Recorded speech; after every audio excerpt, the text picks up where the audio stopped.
کچھ چیزیں ایسی، میں مختلف شہروں میں جاتا ہوں، جس شہر میں گئے وہاں لوگوں نے یہ کہا جناب یہاں جو مولانا ہے نا، بعض لوگ یہ باتیں بڑی چسکے لے کے سنتے ہیں، یہاں جو مولانا ہے نا وہ کچھ نہیں کرتے، آپ بڑے اچھے ہیں، یہاں جو پیر صاحب ہیں وہ بڑے گڑبڑ ہیں، آپ بڑے اچھے ہیں۔ تو میں ان سے کہتا ہوں کہ میں اس لیے اچھا ہوں کہ میں تھوڑی دیر کے لیے آیا ہوں، میں نے چلے جانا ہے۔ اور دوسری بات یہ کہ مجھے آپ جتنا مرضی اچھا کہہ لیں، میں نے رخصت ہو جانا ہے 2-3 گھنٹوں کے بعد۔ یہاں جس آدمی کا آپ شکوہ کر رہے ہیں نا، آپ اس کو جنازے کے لیے خبر کریں نہ کریں، اسے پتہ چل گیا نا محلے میں جنازہ ہو گیا ہے، تو اسے کوئی کام بھی ہوا تو اس نے کہنا یار نہیں محلے میں فوتگی ہوگی، میں نے جنازہ پڑھانا ہے، اس نے جانا نہیں۔ تو کمزوریاں تو سب جگہ ہوتی ہیں، لیکن ان کمزوریوں کی وجہ سے آپس میں بغض پیدا کر لیا جائے گا۔ اور پھر کمال بات ہے نا کہ اپنی ساری کمزوریوں سمیت اپنے آپ سے پیار ہے، اپنے آپ سے محبت ہے، اور دوسرے کی ایک کا پتہ چل جائے تو ہمیں گھن آنے لگ جاتی۔ تو حضور نے خطبہ حجت الوداع کے موقع پر یہ بات ارشاد فرمائی۔ دوسرا حضور نے فرمایا لوگوں یاد رکھنا، یہ خطبہ حجت الوداع میں نبی پاک نے فرمایا، یہ حضور خطبہ دے رہے ہیں، اور اس وقت دے رہے ہیں جب حضور صحابہ کو بتا چکے ہیں کہ یہ آخری ملاقات ہے، جو دور دراز سے آئے ہیں ان کو بتایا ہے کہ یہ میری تمہاری جو مجلس ہے، جو محفل ہے، جو تم سے بات ہو رہی ہے، یہ آخری ہے۔ محبوب فرمانے لگے لوگوں یاد رکھنا قیامت قائم ہوگی۔ ان جملوں کا حسن ملاحظہ کر لیں۔ فرمایا قیامت قائم ہوگی، تم اپنے رب سے ملاقات کرو گے، اور فرمایا تمہارا رب تم سے تمہارے اعمال کے بارے میں پوچھے گا۔ یہ خطبہ حجت الوداع میں کریم نے فرمایا۔ صبح تم اٹھے، کیا عمل کیا، اللہ پوچھے گا۔ کسی سے ملاقات ہوئی، طرز کیا تھی، سوچ کیا تھی، اللہ پوچھے گا۔ لین دین میں کیا معاملات تھے، تمہارے اعمال کے، اللہ سے ملاقات ہوگی، وہ کھڑا کر کے پوچھے گا۔ اور حدیث میں کئی جگہ پہ حضور نے فرمایا وہ تم سے سوال کرے گا، تمہیں جواب دینا ہے۔ میرے عزیز بھائیوں، تیار رہنا چاہیے، تیار۔ ہم نا منت کرتے ہیں آخری دن ہو نا، تنخواہ دار لوگ کہتے ہیں یار یہ آخری ایام چل رہے ہیں، کوئی خرچہ نہ بتاؤ، اس لیے کہ حساب کے متھے لگنا ہے۔ آخری دنوں میں، بجٹ کے دنوں میں لوگ پریشان ہوتے ہیں کہ حساب دینا ہے۔ جب رب سے ملاقات کریں گے اور وہ حساب مانگے گا، کتنا مشکل کام ہے۔ اور ایک مقام پہ حضور نے فرمایا جس سے اللہ نے حساب مانگا وہ تو الجھ گیا، دعا کرو وہ حساب مانگے ہی نہ، بے حساب ہی بخشش فرما دے۔ نبی پاک صلی اللہ تعالیٰ علیہ وآلہ وسلم نے ارشاد فرمایا اسی خطبہ حجت الوداع میں، حضور فرمانے لگے سن لو، میں نے تم تک اللہ تعالیٰ کا پیغام پہنچا دیا ہے۔ اب جس شخص کے پاس امانت رکھی ہو اس پر لازم ہے کہ وہ امانت اس تک پہنچا دے جو اس کا مالک ہے۔ ہم بہت سارے لوگ ایسے ہوتے ہیں، ہمارے پاس امانتیں ہوتی ہیں، کچھ بھی نہ ہو تو کچھ لوگوں کے راز کی امانت ہوتی ہے، کچھ بھی نہ ہو تو کچھ لوگوں کی باتیں ہم تک پہنچ جاتی ہیں، وہ راز ہوتا ہے، وہ امانت ہوتی ہے۔ مجلس کی گفتگو بھی امانت ہے، لیکن ہم امانتوں کا خیال نہیں کرتے، خیانت ہو جاتی ہے۔ بہت محتاط ہو کر اپنی زندگی میں امانتوں کا خیال کیا جائے۔ یا ایھا الذین آمنوا لا تخونوا اللہ والرسول وتخونوا اماناتکم وانتم تعلمون۔ اللہ فرماتے ہیں ایمان والو، نہ رب سے خیانت کرنا، نہ رب کے رسول سے خیانت کرنا، نہ آپس میں ایک دوسرے سے خیانت کرنا، جانتے بوجھتے ہوئے یہ کام نہ کرنا۔ وانتم تعلمون، جانتے ہو، تمہیں پتہ ہے۔ کبھی بھی بددیانتی کا مظاہرہ نہ کریں اپنی زندگی میں، کبھی بھی۔ اور یہ بھی یاد رکھ لیں، بچوں کو کیا پتا کہ ہمارا ابا حلال لا رہا ہے کہ حرام لا رہا ہے، آپ لا رہے ہیں نا، تو وہ تو بیچارے بھولے پن میں کھا رہے ہیں، تو حساب آپ نے دینا ہے۔ جنہ لی تو پاپ کمائے ہن کتھے نہیں ہو تیرے کر دے، بلا نا۔ تو بچوں کا تو یہ معاملہ ہے بھائی، اللہ ماشاءاللہ کہ وہ وقت پہ ہی، شادی کے 10-15 دن کے بعد ہی ان کو پیغام مل جاتا ہے کہ اگر ہمارا علیحدہ گھر ہو تو میں مرضی سے سجاؤں، تو میں مرضی سے سنواروں، تو میرا کوئی مطلب اپنا سلسلہ ہو، تو بڑے ٹائم پہ ساری باتیں شروع ہو جاتی ہیں، وہ تو معاملہ ہی بالکل اور ہے۔ تو بالکل کسی بھی امانت میں کبھی بھی خیانت کرنے کی کوشش نہ کریں، اور یاد رکھیں مال حرام جہاں آتا ہے وہاں بڑی تباہی آتی ہے، جہاں لوگ بددیانت ہو جاتے ہیں وہاں معاملات بڑے خراب ہو جاتے ہیں۔ اللہ تبارک و تعالیٰ دیانتداری کی توفیق عطا فرمائے۔ حضور نے خطبہ حجت الوداع کے موقع پر فرمایا میں نے آج جاہلیت کے سارے سود ختم کر دیے۔ نبی پاک میدان عرفات میں کھڑے ہو کے فرمانے لگے جس بندے نے بھی کسی سے پیسے لیے ہیں وہ اصل رقم دے گا، زائد نہیں دے گا۔ حضور کے بڑے قریبی تھے ایک، فرمایا انہوں نے بھی کچھ لوگوں سے پیسے لیے ہوئے، چونکہ وہ سب لوگ کرتے تھے، حرام ہی نہیں تھا۔ فرمایا میں ان کو بھی حکم دیتا ہوں کہ یہ اصل رقم وصول کریں گے، کسی سے ایک پائی بھی زیادہ وصول نہ کریں گے۔ نبی پاک صلی اللہ تعالیٰ علیہ وسلم نے خطبہ حجۃ الوداع میں ایک باریک بات حضور نے بھی، یہ آپ نے ضرور سمجھنی ہے، بالخصوص جو لوگ تھوڑا دین پر عمل کر رہے ہیں، جن کا لبادہ مذہبی ہو گیا، جنہیں لوگ حضرت صاحب، قاری صاحب، علامہ صاحب، مفتی صاحب، حاجی صاحب، بزرگوں کہہ کے بلاتے ہیں، وہ اس پر توجہ کریں۔ میرے نبی پاک صلی اللہ علیہ وسلم نے خطبہ حجۃ الوداع کے موقع پہ ارشاد فرمایا، لوگو شیطان اب مایوس ہو گیا ہے، وہ تم سے بتوں کی پوجا نہیں کرا سکے گا، ہاں وہ تمہیں چھوٹے چھوٹے گناہوں میں مبتلا کرے گا، وہ تم سے چھوٹے چھوٹے عیب کرائے گا، تم سمجھو گے یہ تو غلطی کوئی نہیں، فرمایا اس سے بچ کے رہنا۔ اب وہ مایوس ہو گیا، بتوں کی پوجا نہیں کرا سکتا، تمہیں اپنی پوجا نہیں کرا سکتا، لیکن چھوٹی چھوٹی غلطیاں، ایک مقام پہ فرمایا نا، چھوٹا گناہ ہونا تو مومن اسے پہاڑ سمجھتا ہے، اتنا بڑا ہو گیا، اور منافق کہتا ہے یہ تو کچھ بھی نہیں۔ تو اپنی زندگی کے اندر چھوٹی چھوٹی کوتاہیاں، حضرت سعدی فرمایا کرتے تھے سیلاب اچانک نہیں آتے، پہلے چھوٹا سا سوراخ ہوتا ہے دریا کے کنارے، اسے بند نہ کیا جائے پھر بڑا ہو جاتا ہے، پھر وہ ٹائم آتا ہے کہ بند ٹوٹ جاتا ہے، بستیاں ڈوب جاتی ہیں۔ پہلے چھوٹا گناہ انسان کرتا ہے، چھوٹا، پھر اس سے آگے بڑھتا جاتا ہے اور بڑی بڑی غلطیاں ہوتی ہیں۔ اللہ تبارک و تعالی ہمیں رائی کے دانے کے برابر بھی غلطی کرنے سے محفوظ فرمائے۔ نبی پاک صلی اللہ تعالیٰ علیہ وسلم نے اسی موقع پر ارشاد فرمایا، لوگو اللہ سے ڈرتے رہنا، اور میں تمہیں عورتوں کے ساتھ بھلائی کی وصیت کرتا ہوں۔ فرمایا رب نے تمہیں اختیار دیا ہے، عورتیں تمہارے سپرد کی ہیں، ان سے اچھا سلوک کرنا۔ فرمایا اگر کبھی کوئی ان پر تمہیں سختی کرنی بھی پڑے تو اتنی کرنا جتنی ان کی غلطی ہو، ان سے درگزر کرنا، ان سے پیار کرنا۔ اسلام نے خاتون کو باقاعدہ حقوق دیے، باقاعدہ، صحیح بخاری میں حدیث ہے۔ یہ جو نوجوان ہیں، مطالعہ کرنے والے، پڑھنے سننے سمجھنے والے، یاد رکھا کریں ان چیزوں کو۔ حضرت بریرہ رضی اللہ تعالیٰ عنہ حضرت عائشہ صدیقہ کی کنیزہ ہیں، حضرت مغیث رضی اللہ تعالیٰ عنہ ایک صحابی ہیں، ان کی وہ اہلیہ ہیں، وہ اپنے خامد سے علیحدگی چاہتی تھی، ان کے خامد بڑی محبت کرتے تھے، علیحدہ ہونا نہیں چاہتے تھے، خاتون رہنا نہیں چاہتی تھی۔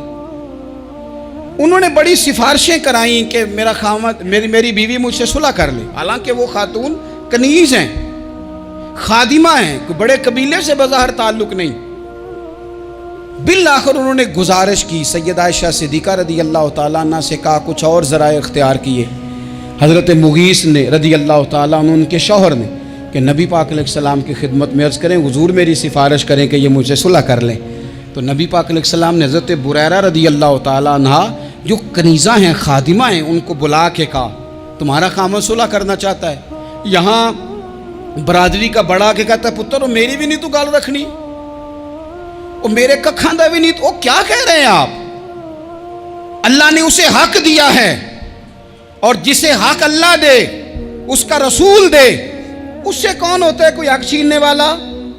نبی پاک صلی اللہ علیہ وسلم نے حضرت بریرہ سے کہا تمہارا خامد صلح کرنا چاہتا ہے اور وہ روتا ہے تمہارے لیے، اور اس نے بڑی سفارشیں کی ہیں، تم اس سے صلح کر لو۔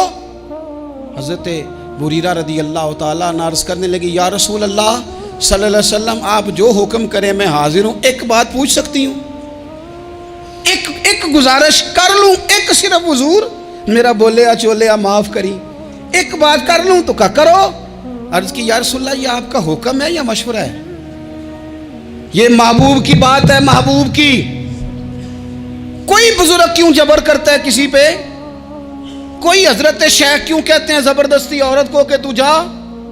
نبی پاک صلی اللہ علیہ وسلم نے فرمایا صلح کر لے۔ یا رسول اللہ ایک بات عرض کروں؟ کرو۔ حضور حکم ہے کہ مشورہ ہے؟ تو نبی پاک نے فرمایا نہیں، مشورہ ہے۔ تم عاقلہ ہو، بالغہ ہو، اسلام تمہیں با اختیار کرتا ہے، چاہو تو رہو، چاہو تو خلا لے لو۔ عرض کرنے لگی حضور اگر مشورہ ہے تو پھر میں مغیث سے صلح نہیں کرنا چاہتی۔ میرے محبوب نے فرمایا تو جس حال میں راضی ہے میں بھی راضی ہوں۔ ٹھیک ہو گئی بات، ختم ہو گئی۔ حضور نے کوئی زور نہیں، اتنے اسلام حقوق دیتا ہے عورت کو، کسی کو اجازت نہیں کہ وہ جبر کرے، وہ ظلم کرے۔ میں آ گیا ہوں صلح نہیں کرنی، بے تو کیوں آیا ہے؟ تو نے وقت گزارنا ہے، جانے وہ خاوند کس طرح کا ہو۔ تو نبی پاک صلی اللہ علیہ وسلم نے خطبہ حجۃ الوداع کے موقع پر فرمایا عورتوں کے ساتھ اچھا سلوک کرنا۔ اللہ تبارک و تعالی جو حج پڑھا جا رہا ہے اس کے صدقے پوری امت پر اپنا فضل فرمائے۔